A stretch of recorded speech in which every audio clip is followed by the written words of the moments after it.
Então vamos lá dar início, tá? A esse terceiro trimestre. A gente vai começar a revisão, não.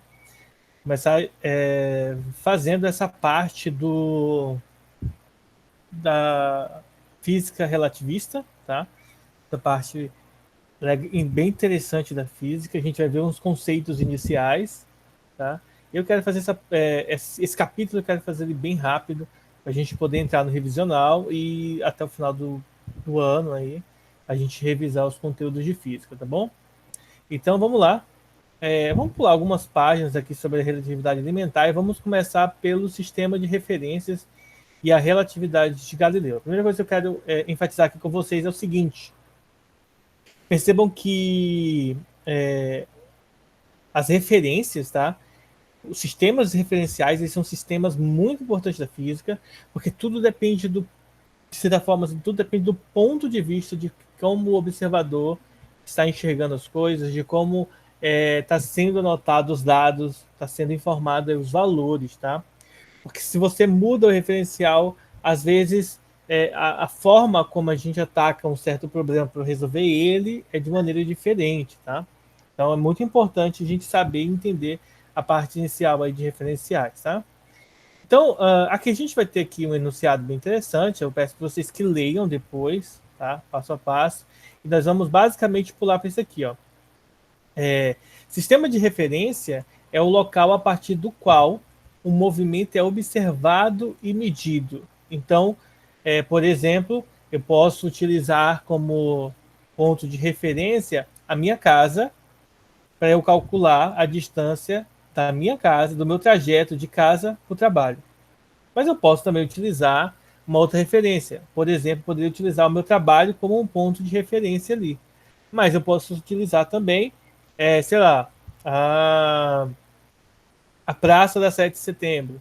Aí eu posso utilizar o Hospital São Luís. Eu posso utilizar vários referenciais que me fariam calcular. Alguns seriam mais lógicos, como por exemplo, para eu calcular a distância da minha casa do meu trabalho, eu utilizar a minha casa ou o meu trabalho como ponto de referência. Mas poderia utilizar qualquer um outro. E aí a gente vai entender que daqui a pouco alguns postulados vão garantir para a gente que um dos princípios básicos é de que, independente do referencial, os resultados obtidos através do experimento têm que ser o mesmo, tá? Então vamos lá para continuando. Então, esses conceitos de referências podem ser generalizados se considerarmos a situação a seguir. Suponha que nós temos um sistema de referências, na verdade aqui a gente está utilizando o eixo XY aqui como referência, e aí nós pegamos um outro sistema também, paralelo a este, que também nós vamos considerar como XY, só que a gente vai colocar uma linhazinha em cima deles para poder diferenciar os dois, tá? Então, digamos que esteja se movendo no sentido positivo de x um determinado corpo, tá? Com velocidade constante u, nessa direção aqui, direção de x, no sentido positivo, tá? Em relação ao sistema S, representado aqui pelos eixos coordenados x, y. Considere que ainda, né, vai existir um outro eixo paralelo a esse sistema. Se as origens dos dois sistemas coincidem no tempo inicial, a distância entre esses dois pontos iniciais aqui, em qualquer instante, tá, vai ser dada pela expressão U vezes T. Considerando que a coordenada do eixo horizontal do ponto P é x' em relação a S' e x em relação a S, teremos a seguinte relação. O x ele vai se diferenciar do x' pelo acréscimo da velocidade u vezes o tempo, tá? Vezes o tempo em que é observado. Suponha que no intervalo de tempo ΔT, o valor de x cresça ΔX, tá? Isso aqui são só suposições para a gente garantir de maneira matemática alguns valores. E aí, no final das contas, o que vai acontecer é o seguinte: a gente vai ter uma igualdade entre as velocidades. Então, se eu faço um acréscimo de distância, tá? No intervalo de tempo, o que vai acontecer é um novo acréscimo para uma velocidade. Então, independentemente do ponto de referência, dos referenciais utilizados para medir, para quantificar o meu experimento, a gente vai ter o seguinte, ó, podemos dizer que a velocidade, nesse caso aqui, em relação ao Jeep, a esse esquema aqui, tá? Que a velocidade vai ser a mesma, tá? É igual a velocidade V' em relação a S', que seria o porta-aviões. De outras palavras, seria o seguinte: nesse exemplo aqui, porque eu não quero ler o exemplo todo, basicamente é o seguinte: tem um Jeep em cima de um porta-aviões andando. Então vai ter um referencial aqui fora e um referencial aqui em cima. Então, basicamente, para nós, independentemente do ponto em que você esteja, a velocidade vai ser a mesma, tá? Então, vai haver uma diferença aí na observação, mas quando você analisa de pontos referenciais diferentes, você tem velocidades iguais. Essas equações que são apresentadas aqui, ó, a equação 1 e a equação 3, tá? Elas representam o que a gente denomina como relatividade de Galileu. Então, portanto, de acordo com as ideias contidas na relatividade de Galileu, se um sistema S' se move com velocidade constante em relação a outro S, o movimento de um corpo pode ser estudado tanto em relação a S' como em relação a S. Tá? Então, o estudo do experimento não depende do ponto de referência. Tá? E aí, fazendo todas as adequações matemáticas, a gente não vai demonstrar essas fórmulas aqui, mas a gente pode obter o seguinte, ó. Esse resultado estabelece que a variação da velocidade medida em um sistema S' é igual à variação da velocidade medida em outro sistema S. Como a variação da velocidade ocorreu no mesmo intervalo de tempo, podemos dizer que as acelerações dos dois sistemas serão iguais. E lembre-se que vocês estudaram no primeiro ano do ensino médio, que dado um sistema acelerado, ou seja, que possui aceleração, nós podemos aplicar sobre ele a segunda lei de Newton, que é a lei da dinâmica. Força é igual a massa vezes aceleração. E aí nós podemos construir toda a parte da dinâmica a partir desses conceitos. Então, como vocês podem ver aqui, por outro lado, as forças obedecem à equação F igual a ma, ou seja, força igual a massa vezes aceleração. Então, também tem o mesmo valor em ambos os sistemas de referência, desde que a massa fique constante, tá? É difícil a gente ter algo em que, a partir do momento em que você estuda o experimento, a massa vai diminuindo, tá? A não ser que seja algo que esteja entrando em combustão, por exemplo. Bom, de maneira genérica, a relatividade de Galileu postula que todas as leis da mecânica são as mesmas para os dois sistemas, movendo-se com velocidades constantes, um em relação ao outro. Então, por exemplo, eu posso estudar o movimento dos planetas a partir da Terra, como eu posso observar o movimento dos planetas a partir do Sol ou da Lua. Tá?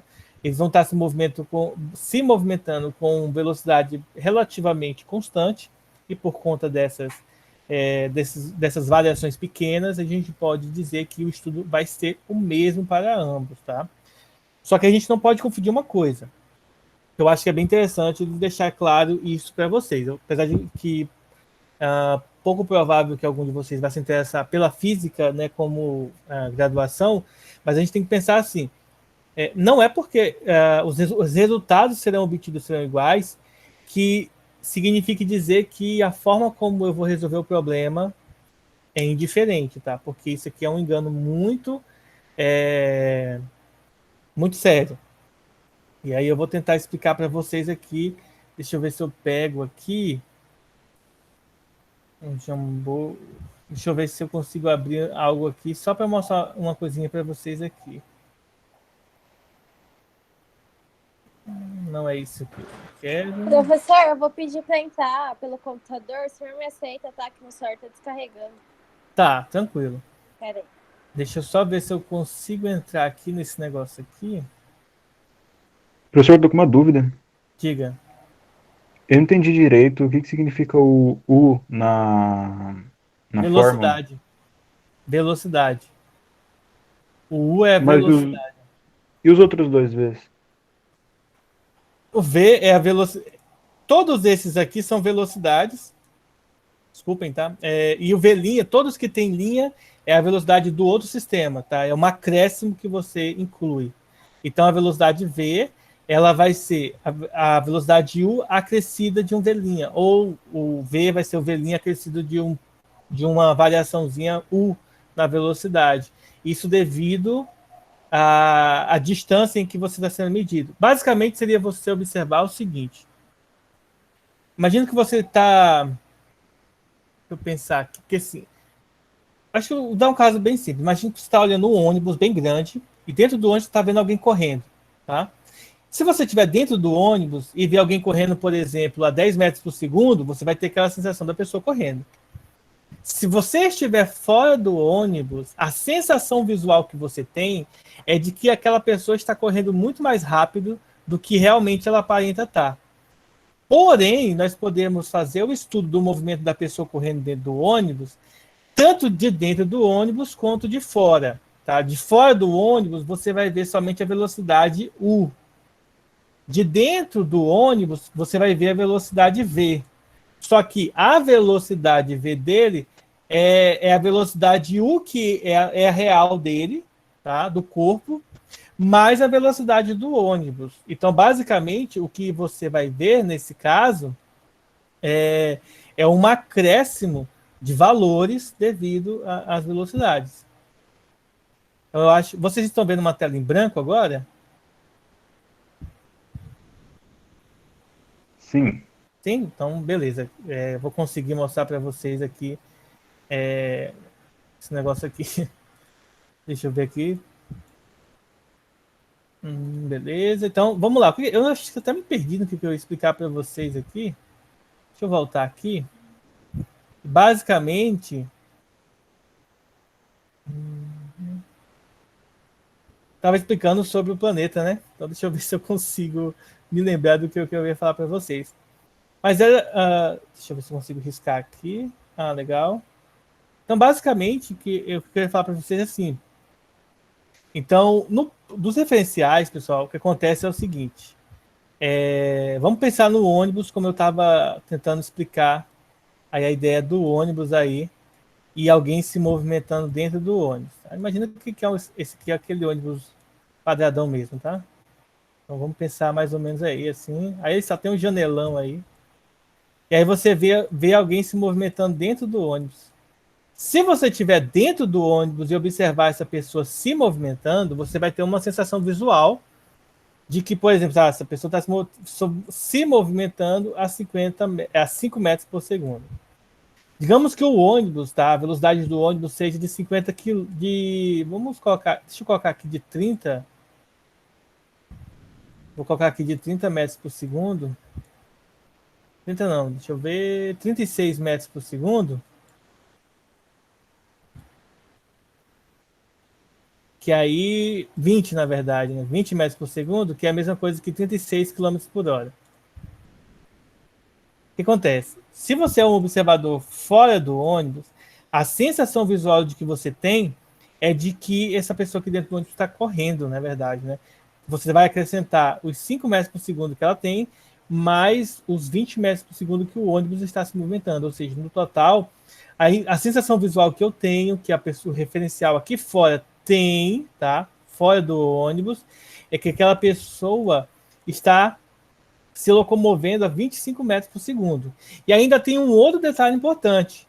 Digamos que você não está observando parado, que você também está se movimentando correndo. Então, por exemplo, se você estiver na mesma direção que o ônibus, você vai ter uma sensação visual diferente. Se você está na direção contrária ao ônibus, você vai ter uma outra, né, sensação visual. Então, tudo depende de como nós analisamos o problema. E aí, é daqui que vai começar a surgir o que nós vamos abordar agora, tá? Que é o seguinte, se tem vários tipos de referenciais, se tem várias formas de eu atacar um problema, como que a física, então, vai definir qual é a melhor maneira? A gente vai fazer o seguinte, ó. Nos últimos anos de sua vida, Einstein recordou-se das ideias que o levaram a propor modificações na teoria da relatividade de Galileu, que é essa daqui, como a gente acabou de ver, tá?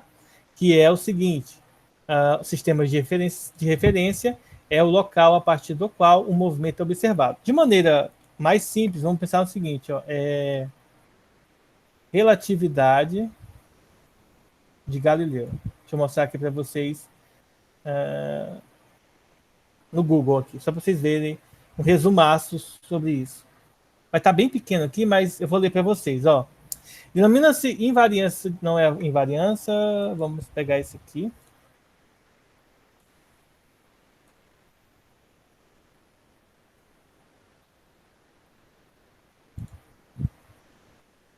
Não vai ter muito blá blá blá. Aqui, ó. Denomina-se invariância de Galileu o princípio de relatividade segundo o qual as leis fundamentais da física são a mesma em todos os sistemas referenciais de referência iniciais. Isto é, a forma das equações físicas não pode depender do estado de movimento de um observador. Se ele está parado, correndo, sei lá, andando, deitado, uma vez que o movimento é relativo. Em outras palavras, dois observadores que se movem com velocidade uniforme, um relativamente ao outro, devem formular as leis da natureza exatamente da mesma forma. Em particular, nenhum observador de inércia pode distinguir entre repouso absoluto e movimento absoluto, com um apelo exclusivo das leis da natureza. Não existe, pois, movimento absoluto, pois apenas movimento relativo de um observador relativamente a outro. Então, esse aqui seria o resumo do que é a relatividade de Galileu. Então, esse aqui é o resumaço para a gente entender. Aí aqui a apostila vai contar uma historinha para a gente poder absorver de uma maneira mais didática. Eu tentei propor essa maneira didática utilizando o esquema do ônibus aqui para explicar a diferença de cada observação, dependendo de como o observador observa, né, o movimento de uma pessoa dentro aqui, que causa, a priori, uma certa discordância aí. Tá travando aí para vocês, pessoal? Tá lento?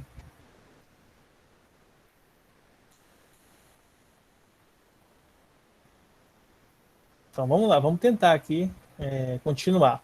Bom, voltando aqui para a apostila, nós vamos ter o primeiro aqui, os postulados da teoria da relatividade especial.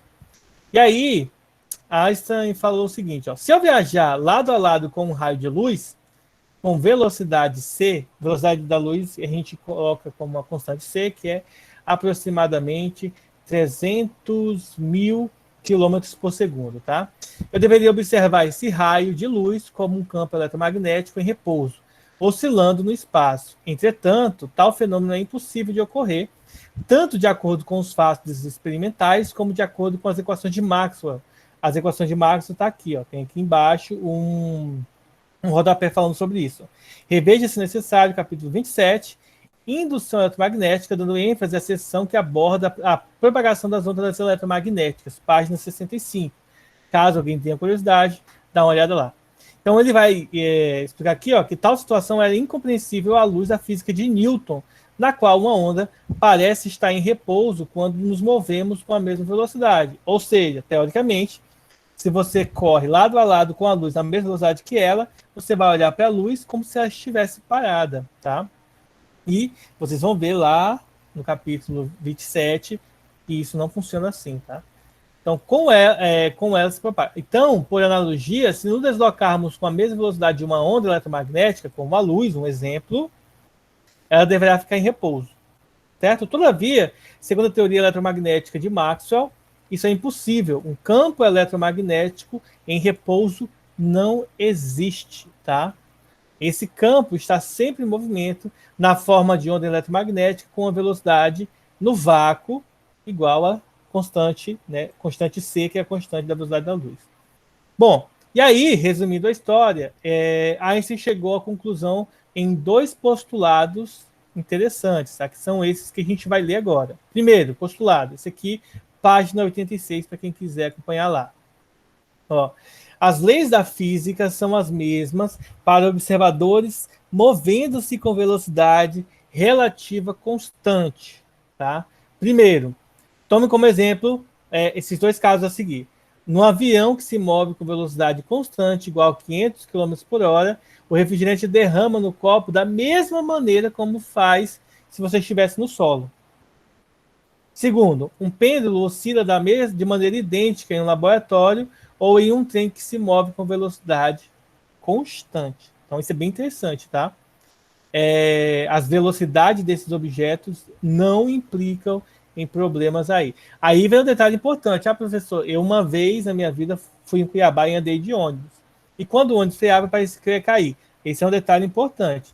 São em momentos em que há uma aceleração bruta ou uma desaceleração acentuada que que o sistema dentro do ônibus, por exemplo, ou dentro de um carro, começa a, a perceber que o carro está em movimento. Caso o carro, ônibus, enfim, avião esteja com velocidade constante, nós não sentimos, tá, pessoal, essa velocidade. Bom, é interessante observar que Einstein incluiu nesse postulado todas as leis físicas, não somente as da mecânica, como estabeleceu Galileu. Então, ele falou do movimento uniformemente variado, enfim, de todas elas. Peso, massa, normal, quem mais? Atrito, enfim, todas elas. Então, vamos lá. Para o postulado 2. O postulado 2 diz o seguinte: ó, a velocidade da luz no espaço é a mesma em todos os sistemas de referência que se movem com velocidade constante, um em relação ao outro. Para ilustrar essa afirmativa, considere a figura seguinte, na qual um sinal luminoso, propagando-se com velocidade c, velocidade da luz, é emitido por uma estação espacial. Qualquer que seja a velocidade do foguete, suposta constante, ou o sentido de seu movimento, aproximando ou afastando-se da estação, um observador nele colocado vê o sinal luminoso passar por ele com a velocidade da luz, tá? Embora o foguete, por exemplo, suba em direção ao céu com 500 km por hora, ou 1.000 km por hora, tá? A velocidade que a luz vai passar por ele não vai ser menor do que, por exemplo, se você estiver correndo em direção a um cara que está de bicicleta, a impressão que você tem é que o cara de bicicleta não está tão rápido, mas se você para e vai andando, você vai perceber que o cara da bicicleta parece que está muito mais rápido do que você, tá? Você percebe isso, mas no caso da luz isso não é perceptível, independentemente da velocidade com que o observador esteja, desde que ela seja constante, ou próxima de uma constante. Bom, se um sinal luminoso é emitido da nave espacial em movimento, os observadores da estação medirão a velocidade como sendo a velocidade da luz, c.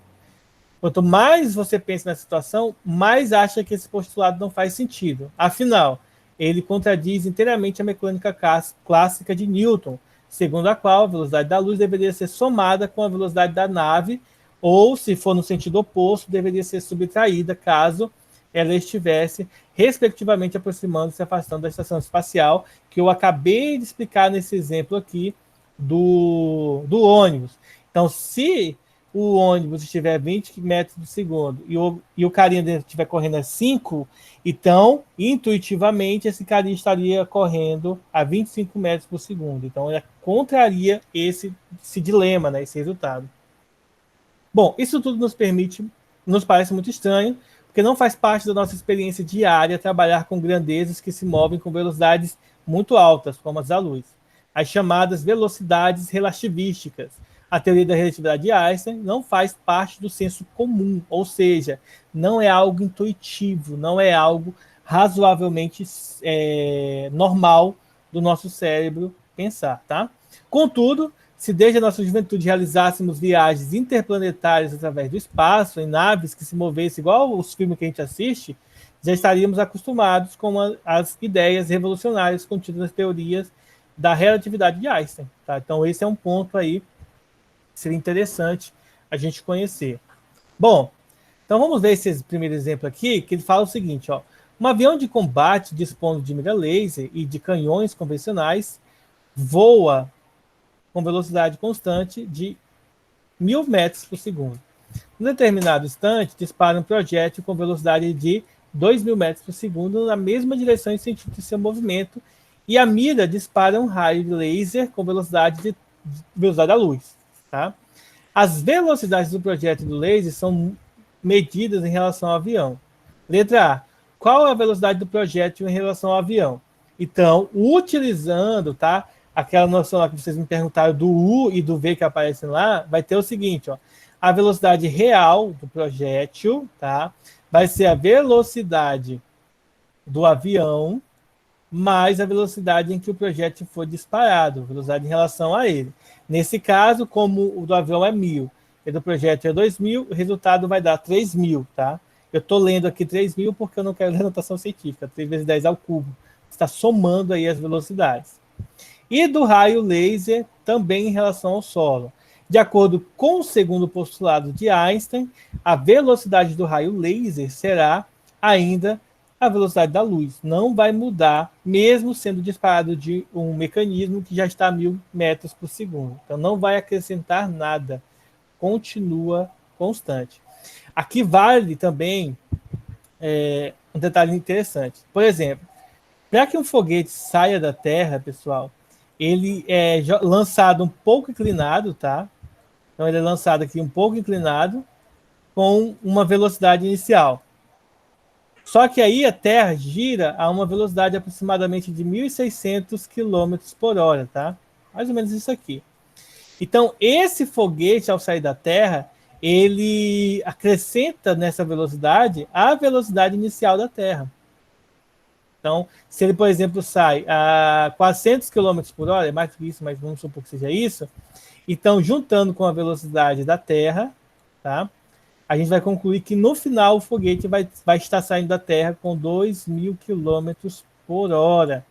Isso daqui é essa ideia inicial que nós temos da relatividade de Galileu, a velocidade, no caso do foguete, desse exemplo que eu estou citando, vai ser a velocidade do foguete mais a velocidade da Terra que já impulsiona o foguete, tá?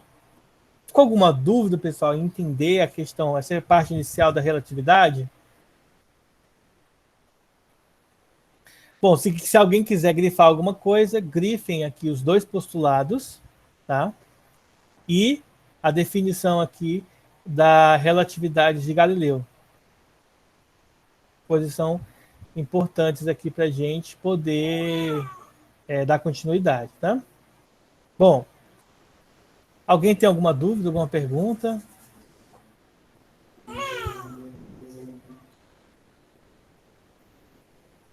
Bom, eu acho que não. Então vamos lá. Um outro ponto que é interessante aqui, né, que seria o ponto de referência, é uma coisa chamada sincronização de relógios.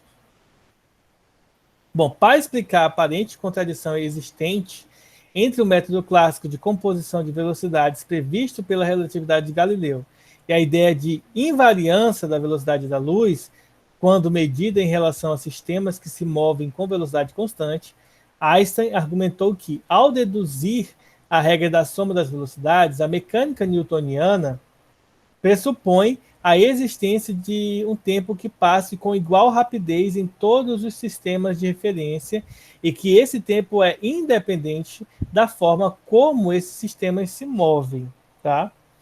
O tempo não é absoluto. Ele não transcorre do mesmo modo para todos os observadores que se movem um em relação ao outro.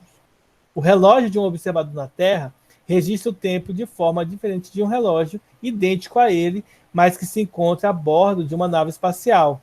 Esses dois observadores medirão a duração de um determinado evento e obterão resultados diferentes, tá?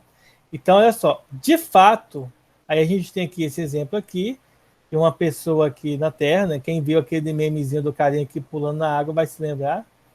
E aqui nós temos um horário e aqui nós temos um outro horário. A gente vai entender melhor isso aqui, ó. De fato, esse tempo absoluto só existiria se houvesse possibilidade de transmitir, através do espaço, sinais que se propagassem instantaneamente entre dois observadores. Isto é, com velocidade infinita, poderíamos então construir um relógio baseado nisso, tá? Especial, que permitisse um sinal a cada segundo e o colocaríamos no sistema de referência do universo. Como o sinal é instantâneo, os demais observadores teriam de simplesmente sincronizar. Basicamente, a gente tem que pensar no seguinte, deixa eu pular toda a conversa aqui, né? Basicamente é o seguinte, pessoal. O que nós enxergamos é a luz que incide sobre algo e volta para os nossos olhos, tá? Então a gente tem que pensar assim, quando eu observo um relógio parado, um relógio gigante, parado lá na torre, sei lá, de Notre Dame lá. Eu não sei como é que é aquele nome daquela torre na Inglaterra, se não me engano, que tem um relógio lá antigo. Acho que era em Londres, que tem um relógiozão numa torre. Mas enfim, né? Acho que vocês entenderam a ideia que eu quero trazer. Digamos que tenha 2 observadores, tá? Então tá lá a torre bonitinha, com seu relógio lá, marcando as horas. O que acontece? Digamos que tem um cara aqui, sei lá, a 20 metros da torre. Esse cara vai observar esse horário aqui, vamos supor que sejam, sei lá, 1 hora e 55 minutos, tá? Quando essa luz que bate nesse relógio aqui, ele chega aos olhos desse cara aqui, é quase de maneira instantânea. Vamos supor agora que tem um cara que esteja muito distante. O que acontece? Quando essa luz chegar nos olhos desse cara, essa mesma luz que saiu no mesmo tempo que esse daqui, por mais que a luz viaje na velocidade da luz, o tempo que essa luz demora para chegar aqui não é o mesmo tempo que demora para cá. Então, as observações do andar do relógio para esses 2 observadores, um que esteja, sei lá, a 20 metros e o outro que esteja a 1 quilômetro, vai ser talvez em milésimos de segundo diferente, tá? Então, considere, por exemplo, 2 relógios em repouso nos pontos A e B separados no sistema S, por uma distância L. Se um observador fixo em A olha para o relógio B e acerta os 2, eles não estão sincronizados, pois a luz gasta um tempo L sobre C. L é a distância e C é a constante que dá 3 vezes 10 elevado a 8 metros por segundo, tá? Velocidade da luz. Ele vai gastar esse tempo para poder olhar. Ou seja, o relógio A estaria atrasado em relação àquele colocado em B. Que é esse mesmo fato que eu estou argumentando aqui. Então, o observador que está mais próximo do relógio vai ver 1h55. Provavelmente, sei lá, e 0 segundos. Esse carinha aqui vai ver, sei lá, 1 minuto e 55 segundos, 1 minuto, 1 hora e 55 minutos e, sei lá, 0,1 segundos. Ou seja, esse cara viu a hora atrasada, tá? Então, essa vai ser uma diferença de horário. Então, o sincronismo dos relógios não pode ser feito dessa maneira. Bom, para sincronizá-los, a pessoa, no ponto A, deverá adiantar o seu relógio com essa característica de tempo aqui. Assim, por mais estranho que possa parecer, ele verá que o relógio B indica um tempo que está atrasado em relação ao seu, mas dirá que estão sincronizados. Observe que para distâncias muito pequenas, o tempo é aproximadamente 0, como eu mencionei para vocês, porque a velocidade da luz é muito alta. Então, o efeito relativístico pode ser desprezado, ou seja, para nós aqui em Cáceres, tá? Geralmente para nós no Mato Grosso inteiro, tá? Para nós na região oeste inteira e parte aí de alguns outros estados do Brasil, como o Amazonas, Pará, enfim, parte da região norte, todos nós usamos, apesar da distância ser grande, os relógios sincronizados na mesma hora. De certa forma, para quem está mais próximo de Goiás, pessoal de Rondonópolis, por exemplo, o horário deles, em termos de sol, tá, pessoal, está mais adiantado que o nosso. Mas em termos de relógio, no celular, no pulso, a hora que eles marcam será justamente a hora que nós marcamos também, tá bom? E essa é uma diferença, porque como a distância em relação à velocidade da luz é pequena, tá?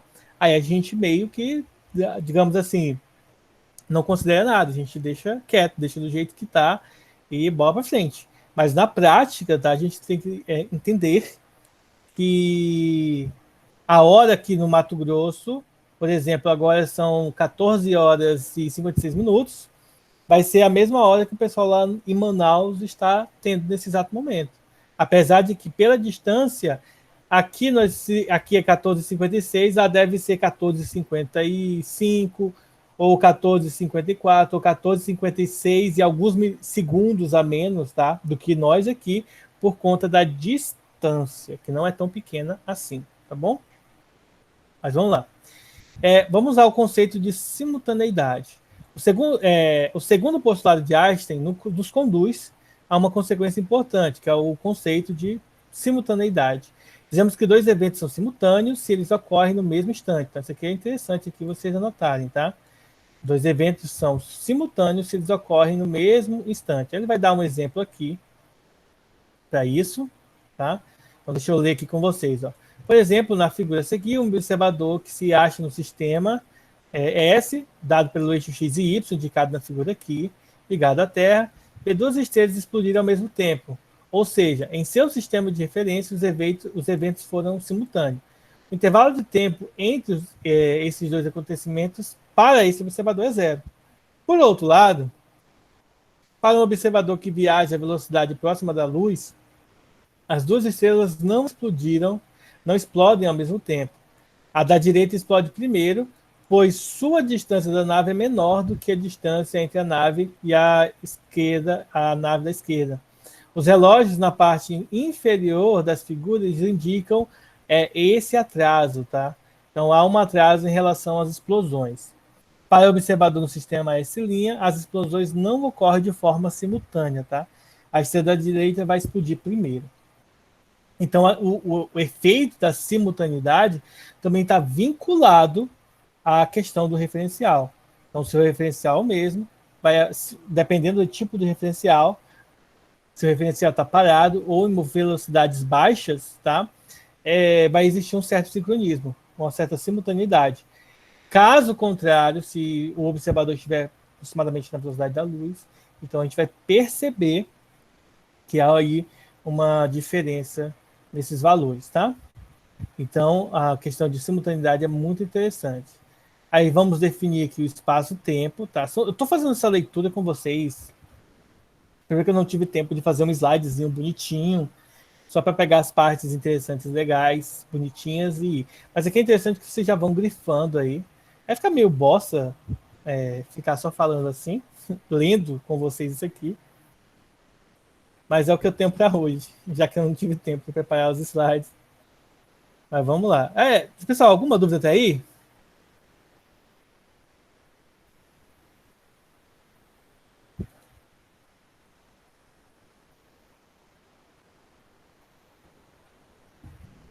Se tiver com dúvida aí, perguntem, interajam. Eu queria só chamar a atenção de uma coisa, pessoal. Tem 18 pessoas, tá faltando muita gente ainda, tá? Avise para os colegas entrarem no grupo, tá? Vamos lá para então, só finalizando aqui, ó. Portanto, pessoal, se dois eventos são simultâneos em um sistema de referência, não tem de ser necessariamente simultâneos em um sistema que se movem em relação ao primeiro, tá? Essa não simultaneidade de eventos em um sistema, quando são simultâneos em outro, é um resultado puramente relativístico.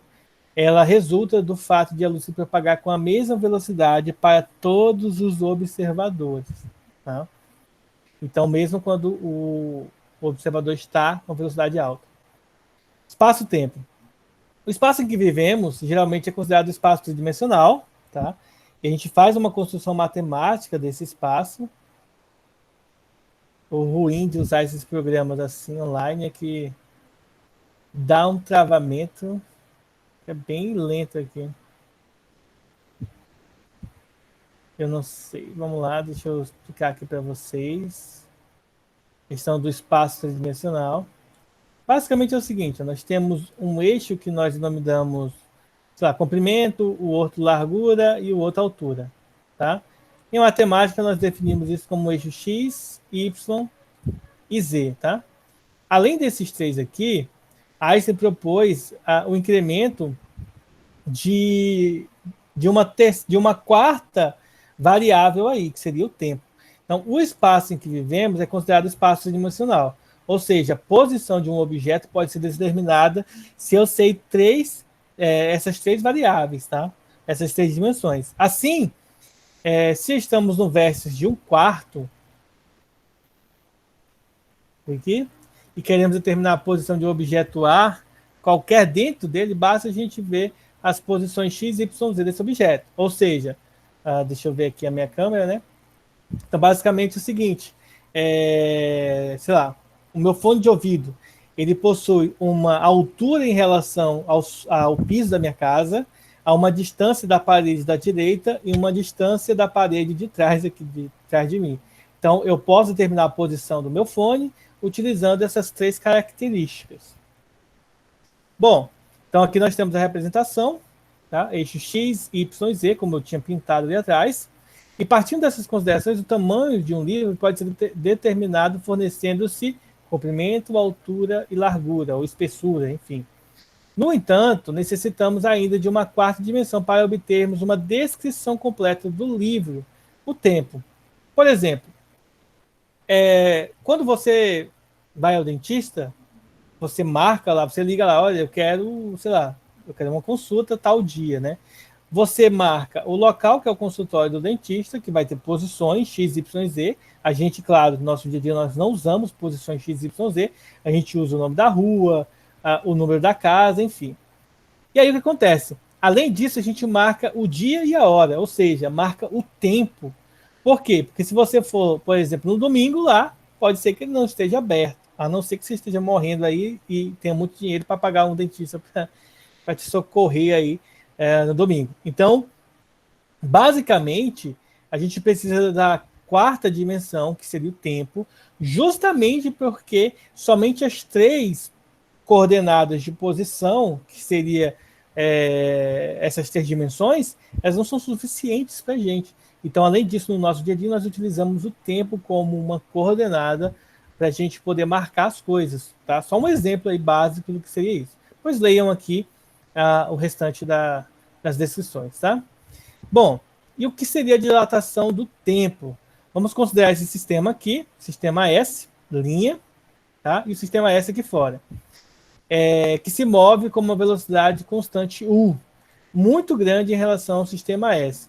Imagine que um observador A em repouso, esse carinha aqui, pudesse, de alguma maneira, medir o intervalo de tempo gasto por um pulso luminoso para ir e retornar ao ponto inicial. Para ir e depois voltar, aqui no espelho. Supondo a seguir que esse intervalo de tempo gasto pelo sinal luminoso para ir e voltar ao ponto de partida medido, agora por um observador A, em repouso no sistema S, nessa situação as coisas se passam de maneira bem diferente, pois A não verá o pulso se mover somente para cima e para baixo, mas também deslocando-se para a direita. Observe na figura seguinte, essa aqui, o que vai acontecer nessa ilustração, nesse sistema aqui. Então, basicamente se o observador estiver parado aqui dentro, ele só vai perceber o raio subindo e descer. Caso ele esteja vendo, na verdade, um observador de fora esteja vendo, ele vai acompanhar o foguete, tá, se locomovendo, e, portanto, basicamente, ele vai perceber isso subindo e descendo. Vou dar um exemplo mais simples aqui, que eu acho que vai ser mais interessante para vocês observarem. Claro que nesse caso aqui, eu não vou estar trabalhando com a velocidade da luz, mas vai dar uma ideia básica do que vai acontecer com esse efeito que a luz sofre de subir e descer para o observador externo. Basicamente é o seguinte: suponha que você estava com seus amigos, tá? Num lugar remoto e aconteceu um acidente. Seus amigos chamaram o corpo de bombeiro, mas para te tirar de lá, você se acidentou, foi preciso um helicóptero para te segurar, para te amarrar e te puxar desse local remoto onde vocês estavam curtindo aí, acampando, sei lá o quê. Então, o que acontece? Basicamente, o helicóptero, então, imagine que isso aqui é o helicóptero, tá? Suponha que isso aqui é o helicóptero. Bom? Por mais ridículo que seja. Então, o helicóptero ele vai te puxar assim, ó. Você vai estar aqui. Geralmente o que acontece? O helicóptero ele não te puxa assim, né? Ele vai andando e vai te puxando ao mesmo tempo.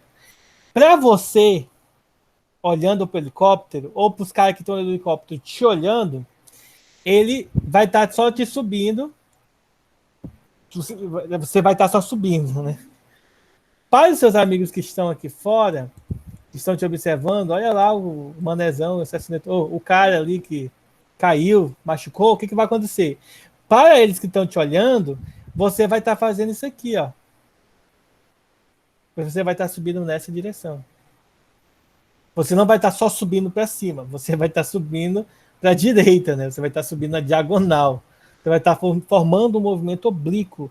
E isso acontece porque você, como observador do helicóptero, você não vai perceber as outras os outros referenciais em questão. Deixa eu ligar aqui meu notebook, está descarregando, não desliga. Consegui. Para você e para as pessoas que estão no helicóptero te olhando, você é o referencial e aí você só vai subir, tá? Claro que aqui não causa esse efeito de subir e descer, até porque ele está só te subindo, né? Mas aqui, essa dilatação do tempo é algo ainda maior por conta desse efeito em que você vai observar o foguete indo para frente, então a luz vai acompanhar o foguete e depois vai acompanhar descendo, tá? Então, para esse observador, ele vai perceber dessa maneira. Einstein, com toda a sua, né, capacidade mental, ele conseguiu mostrar o seguinte, que a relação entre esses dois intervalos de tempo é dada por essa equação. Então, o tempo, o intervalo de tempo medido, ele é igual ao intervalo lá com o observador lá dentro, dividido pela raiz quadrada de 1 menos a velocidade do observador ao quadrado, dividido pela velocidade da luz ao quadrado. Tá? É interessante observar que se a velocidade é muito menor que a velocidade da luz, essa equaçãozinha aqui é aproximadamente U, ou seja, os intervalos de tempo são iguais, como é previsto na mecânica clássica. Então, Einstein mostrou que, mesmo satisfazendo as relações relativísticas, quando você analisa isso pela mecânica clássica, essas regras continuam valendo, tá? Isso que é interessante da física. Os novos postulados, leis e observações, elas vêm incluindo as que já existem, tá? Elas vão, tipo, absorvendo as que já existem para poder dar continuidade, por mais complexo que essa continuidade seja, certo? Aí nós vamos ter aqui o exemplo 2, que vai falar sobre o irmão gêmeo. Em vez disso, eu vou estar passando uma tarefinha para vocês, diferente. Essa tarefa vai ser assistir um vídeo do canal Ciência Todo Dia, do Pedro Luz, que vai falar sobre essa questão dos gêmeos aqui. Bem interessante, muito legal. Então, ao invés de eu ler e fazer isso aqui com vocês, eu vou mandar para vocês o link, vou colocar o link lá no grupo, no Classroom. Assistam um vídeo que eu vou postar lá, que vai ser bem interessante a abordagem que ele fala sobre esse problema da dilatação do tempo em relação aos irmãos gêmeos. Certo, pessoal? Alguma dúvida até aí?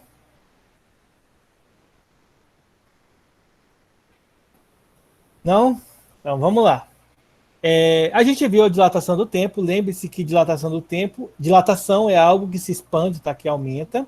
Agora a gente vai ver a contração do comprimento. Ou seja, nós vamos mostrar que a Terra é plana. Vamos lá. Bom, toda vez que um corpo se movimenta através do espaço-tempo, tanto o espaço como o tempo sofrem modificações. Um objeto que se move com velocidade relativística, ou seja, com velocidade muito alta, parece tornar-se mais curto quando está se movendo em relação a nós.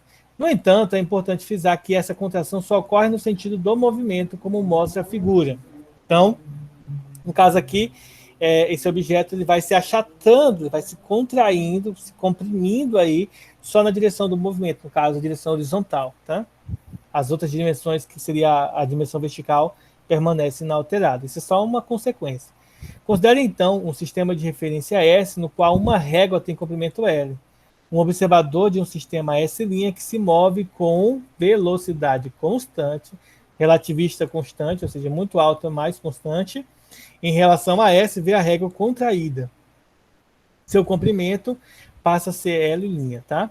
Einstein também percebeu que dava para fazer um cálculo com isso, como que ele mostrou, que o comprimento do segundo referencial é igual ao comprimento do primeiro referencial, vezes a multiplicação aqui, novamente, da fórmula lá que nós usamos na dilatação do tempo.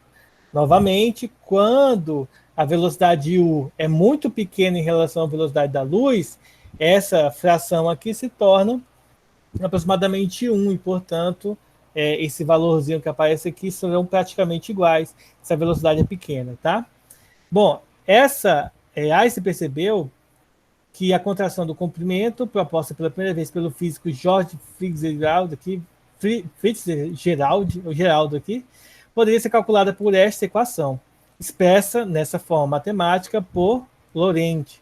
No entanto, enquanto esse cientista acreditava que a contração ocorria com a própria matéria, Einstein observou que é o espaço que sofre esse encurtamento, tá? Finalmente, observe que quando a velocidade é muito menor do que a velocidade da luz, teremos que os comprimentos serão praticamente iguais, como, né, eu havia mencionado. Aí aqui vai ter um exemplo resolvido, eu quero que vocês façam ele, tá bom? Eu vou estar encerrando a aula por aqui. Vou tentar preparar um slidezinho bem legal para a nossa próxima aula de segunda-feira. E hoje eu vou postar para vocês um vídeo para vocês verem agora, tá? Para finalizar a aula, sobre a questão dos irmãos gêmeos, um vídeo que está lá no Ciência Todo Dia. Se alguns aí que já tiverem curiosidade já podem até ter visto, alguém que segue esse canal, mas aí a gente vai deixar para vocês reverem ele, tá? Que é bem interessante a forma como ele vai gravar. Antes de vocês saírem, eu vou interromper a gravação e fazer